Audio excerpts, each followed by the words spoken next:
Hello and welcome to Fault Lines Special. I'm Dr.Asif. The country has been ravaged by incessant rains and the subsequent massive floods across the nook and the corner of the country. 116 districts out of 160 total districts in the entire country have been directly hit by these massive floods. Now, let's take a little bit of stock about what kind of damage and the destruction this particular flood has caused.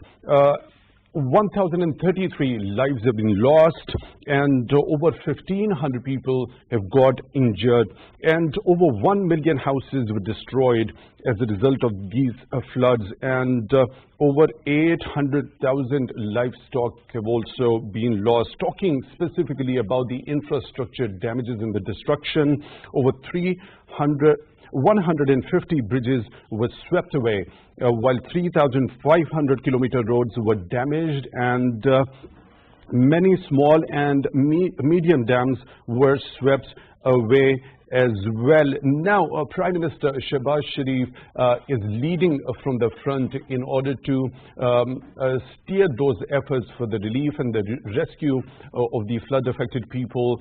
Especially, he went to Sindh province back-to-back in the last 2 days, and today he visited Jafarabad in Balochistan as well, and he has announced 10 billion rupees for Balochistan province, and earlier he announced 15 billion rupees for the Sindh province. Now, there is another announcement by Prime Minister regarding the damage to the houses of the flood-affected people. Around 5 lakh rupees would be given to those people whose houses have been partially damaged, and 10 lakh, 1 million rupees would be given as a compensation to those people who have got their houses completely destroyed. Not only this, the Pakistan Armed Forces contingents are deployed across the country, and they are also leading the relief and rescue and rehabilitation efforts from the front. Army Chief General Javed personally went to the province of Sindh a day before yesterday, and yesterday he visited Balochistan to review the relief and the rescue measures which are undertaken by the army contingents over there. Around 212 relief centers and camps have been established by Pakistan Army. Not only this, Pakistan Navy contingents as well as Pakistan Air Force are also making every effort in order to provide relief and rescue to the flood-affected people. And this is what is happening inside the country. At the same time, the President of Pakistan as well as Prime Minister urge the international community and the organizations to come in to give that aid in order to avert this catastrophic situation that Pakistan is right now faced with. And now we have been getting the calls from the Western countries that include Canada. The UK has announced aid for Pakistan, 1.5 million pounds for Pakistan for the flood-affected people. French President also called Prime Minister Shehbaz Sharif and also offered aid. Talking about the Muslim Brotherly countries, we've got calls from Turkey, UAE, Qatar, Iran and Azerbaijan as well, and aid has arrived from Turkey and UAE already. So there is a lot that is going on in order to avert this catastrophe that Pakistan is faced with right now. On Tuesday, the United Nations is going to launch a flash appeal of $1.6 billion, and similarly, Asian Development Bank as well as the World Bank, they have also offered aid regarding this particular thing. Let's bring in our panelists regarding this particular massive floods and the scale of the damage and the destruction it has caused. Right up from north till the south in Pakistan, I am joined in the studio by Mr. Dr.Asif Javed, who is environmental expert. Thank you very much for your time at Fault Lines today. So when we talk specifically about this flood, this time around, there was a flood back in 2010 in Pakistan as well. We have been talking about this flood over the last couple of weeks, and many experts say that this particular flood is much bigger in scale, and it has caused massive destruction and damage as compared to that of the 2010 2010 floods. So what's your assessment or initial assessment about this flood as compared to the previous one? Jawad, first of all, this flood or these type of floods are not a new thing for scientists. Scientists long ago predicted these type of consequences as a result of climate change, as repeatedly I am saying at every forum whenever I go. So this is not surprising, but at least this is like during this flood session, we have more than 133% more rainfall compared to a 30-year average. So this is quite massive. And obviously, when these type of floods are coming, Jawad, actually flood comes every year. This is a natural process. It is nothing more than natural process. But intensity varies from the year to year. So this time we have more intense rainfall as compared to and we have massive, floods in 2010. So this is again the catastrophe, you can say, like it has cost many lives, many people are dead, livestock have grown, loss to the infrastructure, loss to the economy, and secondary effect would be, like food crisis followed by the health crisis. So we will face all those things. Because why this is coming? Because this will come because climate change intensify these natural processes. More intense rainfall in shorter period of time, it results in a flash flood, massive flooding in a very shorter time of period. Basically what happened is the lag time decreases. Lag time is basically the difference between the rainfall event and the runoff event. So lag time decreases with different activities like urbanization, like concrete infrastructure and all those things. Lag time decreases. So that's why it causes more devastation. And the problem lies on our side also. Because why we allow the buildings on floodplains? If we allow the buildings or infrastructure on the floodplain, obviously flood will come. It's a natural process. Even if it is not intensified, still it can cause some damage. So there should be a strict regulation in that regard to save the property. What does this time it has to do with? Is it because of the mismanagement, as you just mentioned? Why do we allow the construction of that we call those encroachments along the river beds or somewhere in between? We have seen also. So, or is it? Does it have to do with the climate change impacts overall this time around? This is the combination of factors. Climate change has its own role to play. We cannot nullify that climate change doesn't have any role in causing these type of extreme events, because scientists long ago is predicted and still are predicting, and we can face these type of consequences in the future. So our focus should be on the adaptation side. Do tell me, Jawad, how many dams we have constructed after 1947? There are only 2 dams. Pakistan has been clearly declared as a water scarce country. So this is it really water scarce country? Yes, it's water scarce country. The quantity of water we've got, we've seen. So I'll come back to you. This is an interesting point. The construction of the dams remains to be one of the viable options in order to avert the catastrophic situations out of these such massive floods. We are also joined by Dr. Shafkat Munir Ahmed. He's joining us on Skype. He's humanitarian policy specialist and a research fellow at the Sustainable Development Policy Institute. Dr. Ahmed, thank you very much for your time at Fault Lines also. So as you might have heard Dr. Javed saying that this is a combination of factors, the damage and the destruction that we are seeing as a result of these massive floods. It has on one side to deal with the climate change and also the lack of adaptability by the management or the authorities over the years. So what's your take on this? I think on the mismanagement side, I would say it's not just mismanagement. It is that we have not even thought of what we need to do when such scale of emergencies hit. When 2010 floods occurred, I was working here with one of my international jobs, and I was looking at that there were Pakistan's DRR policies and Pakistan National Disaster Management Plan. They were built on the basis and lines of the HIGO framework of action. It was adopted in 2005, and down the line after that, we have not updated our policies yet. We have not a policy thinking or even moving beyond, because in 2015, a new framework came into being, which is called Sendai Framework on Disaster Risk Reduction. I think one thing Dr. Javed talked about is adaptation. Adaptation and disaster risk reduction, DRR. We call it CCA DRR. These are two phenomena through which we cannot avoid floods, or we cannot avoid the occurrence of these events.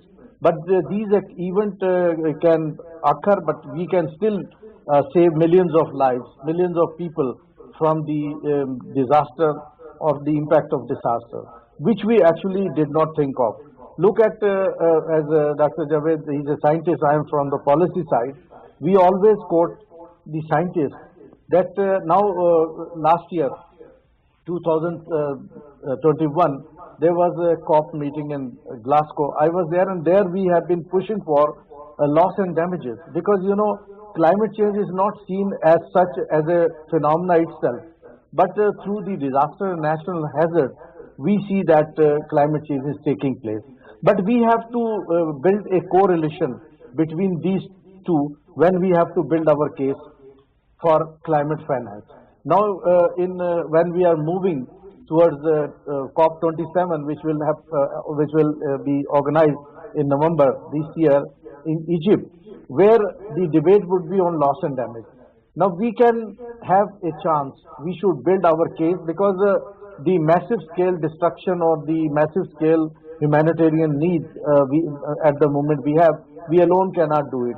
Even we cannot opt for adaptation.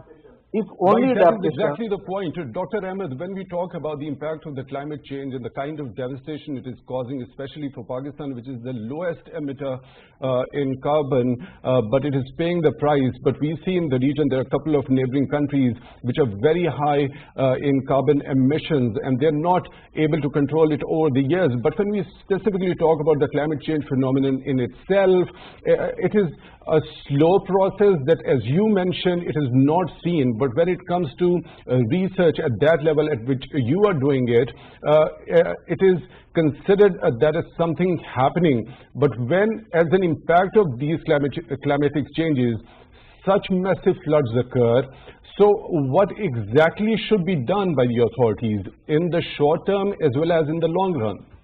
Well, that is a very valid question, and I was coming here. In the short term, we have to certainly rescue the people.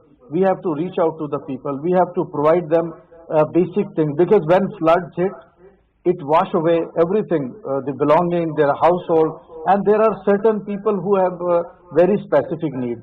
I would quote here, everyone is needy at the moment who have been affected by this disaster. But particularly if you look at women in general, they need their sanitation requirements are different, and if they are lactating mother, they have to have that kind of safe space there. And similarly, for the children, those who are in the age of lactation, they need special, some children Dr. get... Ahmed, your point is well taken. I can understand what you're trying to say. My question is, when it comes to climate change and its impacts, how can we avoid such disasters in the short term as well as in the long run? When we talk about the climatic changes, as you mentioned, when we talk at the platform of research, it is considered something that is happening, taking shape every day. But when such massive floods come, they come just within a nick of a second and cause huge destruction. So what needs to be done to avoid such catastrophes in the short term? We'll come to the rescue and relief efforts that are underway. Let me take up this point here. For climate change is basically a realization of the events taking place. The climatic changes are taking place, weather conditions are changing, the atmospheric temperatures is rising because of the carbon emissions. Now, immediately the nation, those who are habitual of planting trees. For example, if you look in South Asia, if you look at Nepal, Nepal is a country where communities have started planting trees, and they have got benefit out of it, because there is an agreement, international agreement, RED Plus, which provide you dollars if you grow more trees, and the carbon emission is deposited, or the carbon stocks are deposited on these trees, then these communities get that benefit. And the additional benefit is that the climatic changes hit comparatively less when you grow trees and when you change your habits. For example, SDG 12, I would quote here, this relates to not only government, this relates to you, me and everyone. What we do, we overconsume, we overproduce. The production of That's the perhaps cotton. because of the rising population all the time and the kind Yeah, of one is geometric growth population. in population we've got. Jawad, over one is population. One is population that we are growing or producing for the population. But the other thing is, for example, fast fashion. Look at it, how many people have a lot of stock in their cupboards, but still they keep buying. And the producer producing it. For producing the cloth from 1 kilogram of cotton, hundreds of liters of water is required. Similarly, for washing, dyeing, there are many procedures, and not only one, the textile sector. We have habitual of over-consuming things. You look at how much sugar is used in our drinks. Drinks are not necessary for life. So my point is that we are lagging behind in many of the SDGs, and typically SDG 12, 13, 14, 15, all are related to climate change. And even if you look at 9. If we lack on these SDGs, naturally it would have an effect on other SDGs as well. For example, that SDG for poverty alleviation and expanding the educational spectrum. We come to this particular point as well. We are joined by another participant now, Mr. Munawwar Mirza. He's joining us on the phone line. He's the senior journalist joining us from Karachi. Mr. Mirza, thank you very much for your time at Fault Lines as well. Let's talk about the situation in Sindh province in general and Karachi city in particular. We've seen that these rains, these incessant rains have caused the massive flooding. Now, when we talk about these floods heading downstream, because most of the flood still remains to be in KP and then it is moving towards Punjab. When it will reach Karachi, do you think the authorities over there are prepared enough in order to mitigate the impact of the flood which is flowing downstream? Javed, first of all, I will tell you that the infrastructure which we have built up till now in the last 75 years is not enough to face the havoc which is being created by such a calamity which has fallen today. I have seen floods in at least for the last 30 years, and they have been massive floods and they have created massive destruction all over the country. However, this time the rainfall and the intensity of the flood is such that it seems that it is unbearable. However, I would like to point out that the administration has been very active. They have responded to this calamity immediately. Though, as I have pointed out, our infrastructure which we have built was not reasonable. It was not in a position to cope up with such a calamity. We have been talking a lot about the climate change. I have been hearing it. I have personally attended the Paris meeting with the former Prime Minister Nawaz Sharif, and there almost 2,000 people gathered, and they talked about this climate change, the effects of the climate change, and it was there also that the Pakistani representatives, even the Pakistani, the then Prime Minister, pointed out that Pakistan has very less contributed towards this climate change, but the sufferer will be the most because so, Mr. Mirza, what was the response by the international leaders to the former Prime Minister Nawaz Sharif when he mentioned this bitter fact that Pakistan remains to be the lowest emitter of carbon, but it is the sufferer, it is paying the price because of something that is being done by the neighboring countries? What I heard from the leaders, it was not particularly Pakistan, but they committed a huge sum, billions of dollars, at least in commitment I have not seen them coming down to the ground, but they committed billions of dollars towards the underdeveloped countries, including Pakistan, to help to cope up with such calamities. And if you remember that during the last 5 years, even the most highly developed countries, such as United States, have faced such calamities. You remember the cyclone which hit New York. The water was there in almost each and every house, and it has destroyed almost all the infrastructure of New York. However, since they were developed, but we ourselves have also to be blamed. We have talked also very less about climate change. We have got very little awareness about climate change. We think that this is just a topic which should be discussed and forgone. However, let Javed, just to point out, Pakistan has to face this particular calamity. I mean, the rain and the flood for only 2 months. It starts from July round about 12, and it ends exactly, Mr. Mirza, I beg your pardon for the September. interruption. You mentioned a very important point, and that was an endorsement to the statement which is given by the Climate Change Minister, Ms. Sherry Rahman, a couple of days before. She says that infrastructure in Pakistan is not designed, the cities are not designed for such massive downpours without any break. Let's go back to, please stay with us. Let's talk to Dr. Javed, who is with us in the studio. So what about, how do you see this statement? As Mr. Mirza has also mentioned, when former Prime Minister Mohammad Nawaz Sharif was there in Paris, and there was a mention of this infrastructure over there as well. Similarly, coming from the Climate Change Minister, how could there be a possibility, does it mean that we should revamp the entire infrastructure in Pakistan? No, the problem does not only exist in Pakistan. It also exists at international level. For example, as Munawar mentioned, in the Paris Accord, initially it was Kyoto Protocol, which America, United States, initially they were back out, and Biden again backed the US into Paris Accord. Anyways, we have wasted a lot of time in all these discussions because they are the big emitter, China is the big emitter. The problem is there should be a clear set of policies for developed nation and developing nations like Pakistan, India and Bangladesh, Nepal and all those things. Or highly.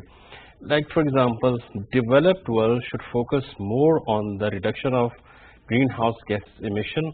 At the same time, our focus should be more on the adaptation side, because you mentioned so many times we are paying the high cost, despite of the fact our contribution in greenhouse gas is less than 1%.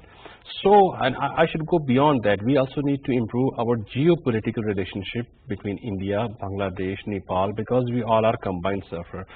So, combinedly, if we raise our voices, and we should get more funds towards the adaptation side, not on the medication side.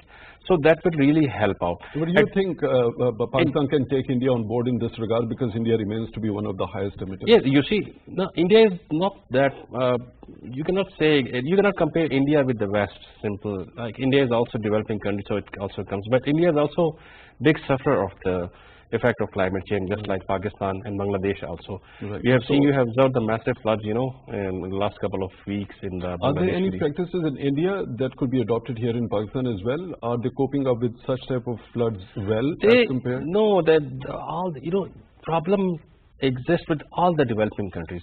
They don't have technical resources, and they also don't have financial resources to cope. So obviously the burden will fall on the poorest of the poor, or in other words, the poor countries like developing countries like Pakistan, India and Bangladesh. So we need to improve our infrastructure. It requires resources. Now, initially at this emergency, obviously priority should be given to the rescue and rehabilitation. And once it has been completed, the issue should not be taken on the hindsight. It should keep alive, and we should keep on working on long-term management. Strategy should be formulated for long-term management. At least there should be clear policies, local level policies, so that can avoid the construction of buildings and infrastructures on floodplain, rather to encourage the ecotourism. Like for example, Billion Tree Tsunami was a very good project in terms of as I mentioned earlier, Pakistan so has planting trees is a viable option in order to over climatic changes, but it doesn't happen to be a viable option in the short term. No, it's not short. Short term, obviously, we have to go for rehabilitation and rescue. That should be priority. That's what we are doing right now, the whole nation. And Pakistani people, nation, and armed forces, they are very good at that. But I'm talking about long-term management at this, because this flood will come again in 2023 and in 2000. Intensity will vary, obviously, but it can cause destruction, all those things.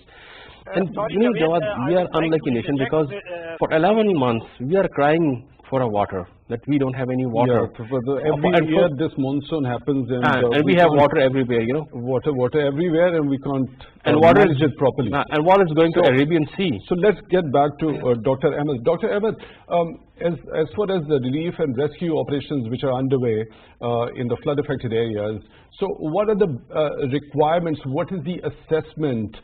Is there any initial assessment by your institution how the things should be done ideally at this point in time? Well, we are connected with the field teams. We are getting assessment. So far, the assessments are being used what is available officially, but the scale is massive than the statistic we have at the moment.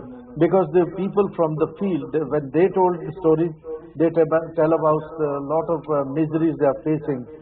Actually, this massive level scale, this is because of the rains and floods. There was not even a time to tell or activate the early warning system. That is why, and people were not expecting a level of the emergency that hit during these monsoon rains. So because of that, even most of the people, there is a limitation of people when they move. For example, we have to look at for elderly people, they cannot evacuate. Similarly, the people living with disabilities cannot evacuate themselves. And the women, particularly at household, because of the cultural thing, they cannot evacuate themselves or their children without, support of their counterparts, the male counterparts.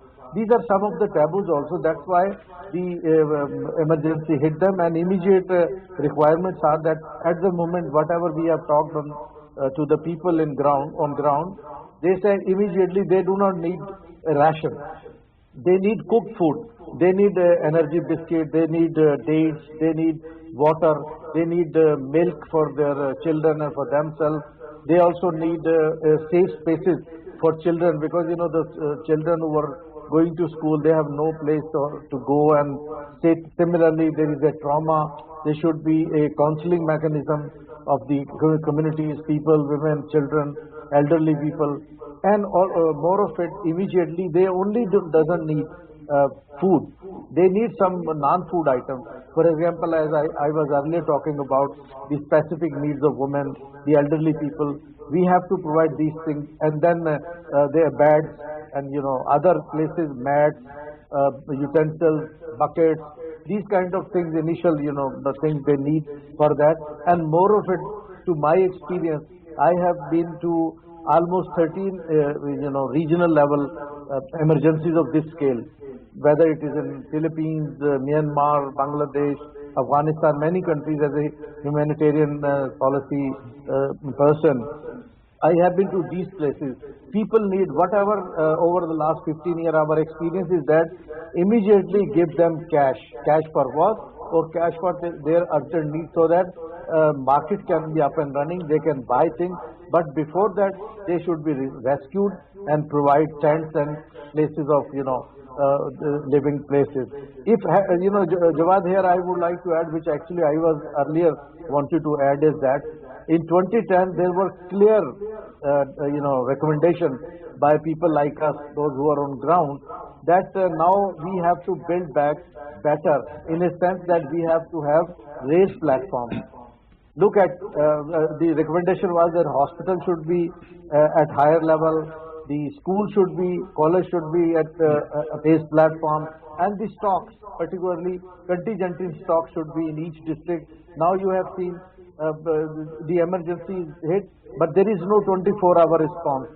Right, the right. people, because there are Dr. no Ahmed, I'll come back to you. emergency staff. There are a couple of other important and pressing things which we need to discuss and take your view on. We are joined by another participant in the show, Mr. Javed Gishkori, who is a senior journalist. Mr. Javed, thank you very much for your time at Fault Lines as well. So let's talk about the situation there in South Punjab in specific. Army troops are busy in providing relief and rescue to the people, and they have also taken out the people who are stranded over there, especially in Rajanpur today. So could you share with our viewers what is the current situation there, how the relief and the rescue efforts are going on there?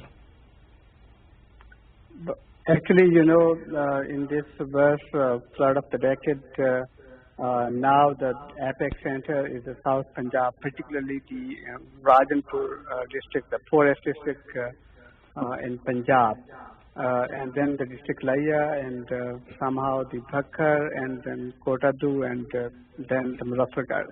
These are the areas of South Punjab. Obviously, it's a river in this bed. Rajanpur has been the worst victim in this flood. Around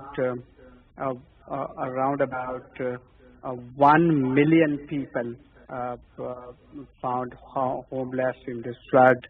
And you asked about the relief operation. Yes, it has been somehow it's a good extent in Rajanpur, but obviously this is the first time after 2010 that the relief operations are quite slow, in a way that only government operational machinery is operating in different parts of the country, particularly in South Punjab, because the NGOs were not allowed. Particularly, it's a no-go area for INGOs as well. So some good organization like being headed by Jamaat-e-Islami or some couple of local organizations were operating.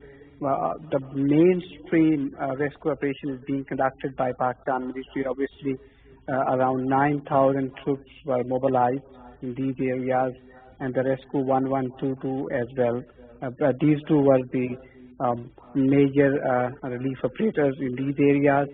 But now, as I told you, this is the epic center, and the first were in KP, and then Balochistan, and then after. So, Mr. Javed, when you talk about the relief centers or the relief camps which have been established, especially by Pakistan Army, so what is the concentration of those? Where are those camps established, and where the people are being shifted? Actually, now the rescue operation is focusing on the food crisis, because people need food who migrated and left their houses. Are around about 0.7 million houses are partially or completely damaged in district Rajanpur. So they are focusing on food, distributing food stuff among the victims and the people who are homeless. And most important is now the medicine, because the flood is now crossing the way, and people shifted. Almost the rescue operations have been completed, but post-flood diseases spread out has been a problem. Now this problem is going to start, as the doctor said, at the relief operator, who are mobilizing the people who are there, particularly in livestock. So this would be another issue. And the death toll, today it's crossed around 1,150. Right.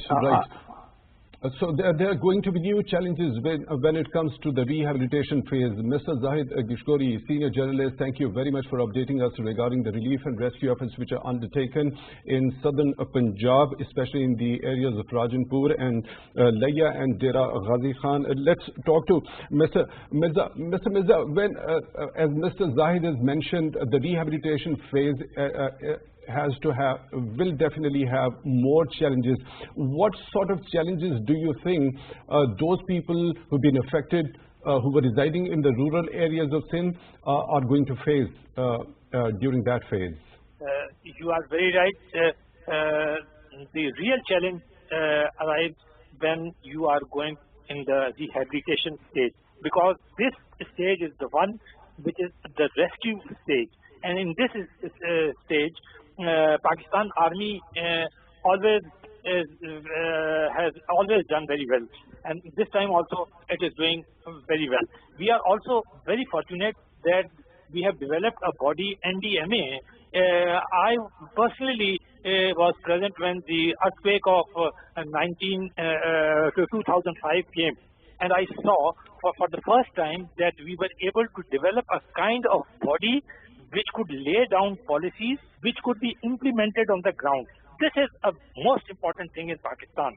Now, coming to the problems which the rural areas of Sindh are going to face, you see, when the flood comes downstream to Sakhar, then all the embankments of the river, they overflow, and all the cities which are on these embankments, they are flooded. So first of all, they are hit by. Most of the time, what we do is that we simply shift them to schools, and later when the flood recedes, we put them back to their homes. We give them a certain amount of money. But I will point out one thing.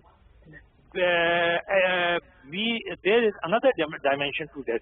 When we go in the rehabilitation stage, we cannot handle this scale of calamity. We require international aid. And now what I have seen, as you have also recounted, that at the very early stage, we have been able to gear up the international aid, and you have even mentioned that even United Nations, they are also Asian Development Bank, they are also all our friendly countries. Even I was saying that the Prime Minister was thanking the President of France for the help which he is going to provide to Pakistan. So the second dimension is the one actually which is involved in the rehabilitation stage, whether it is in the rural areas of Sindh or whether it is in the rural areas of Punjab.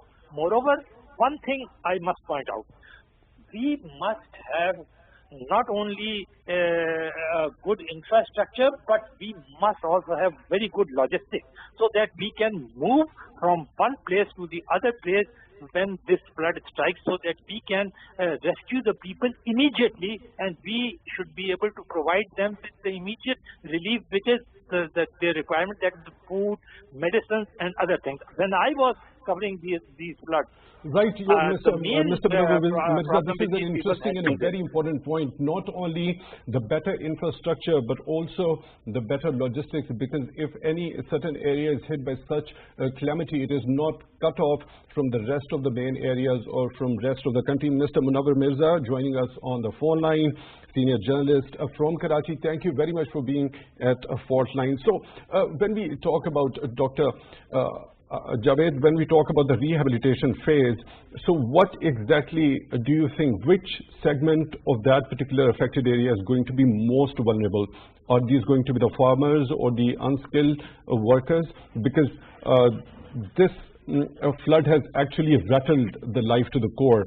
People have lost their houses, they have lost their crops, they have lost everything whatever they had, even the livelihood. So it will take quite considerable time in order to revive their routine life.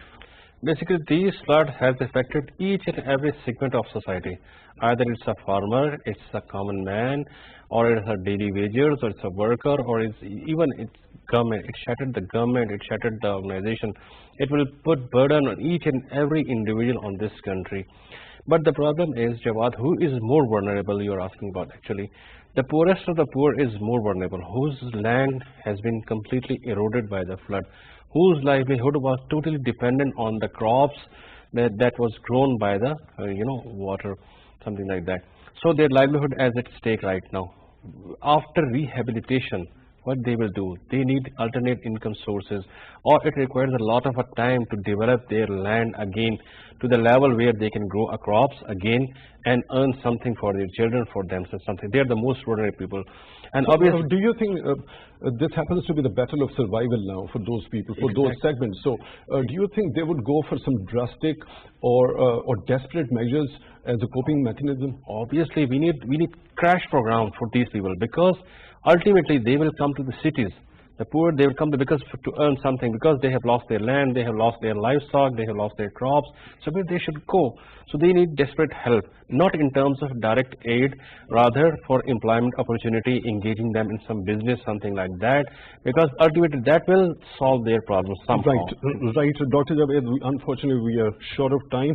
So let's go back to Dr. Ahmed. Dr. Ahmed, your final word, how the rehabilitation phase should be conducted, and how do you think the SDGs are going to be affected? Because if we specifically talk about the poverty alleviation, that SDG seems to be rattled right now because of these massive floods. So definitely all those efforts which have been already put in, all the SDGs are going to be affected badly. Thank you, Javed. First of all, we have to go for a real-time assessment. We need a proper assessment, how many people are affected, at what level, so that we can reach out to them. In rehabilitation phase, we have to reclaim the land which are submerged, and we have to provide them input so that they can start their growing again. Similarly, on the livestock, we have to provide them pieces of livestock, pair of livestock, so that they can start rebuilding their life.